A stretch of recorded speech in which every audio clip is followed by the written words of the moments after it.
I've taken this $200 concrete saw from Amazon. I've swapped out the blade with a 16-inch wood ripping saw. Making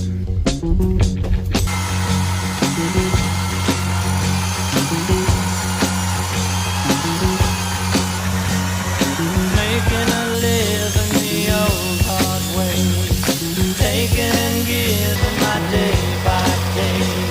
I take snow out of that little 5-inch diameter hunk of shit tiny tree we just pulled out of the forest. 8 inches in diameter max. Perfect for that saw. Look at this. Thousands and thousands of board feet standing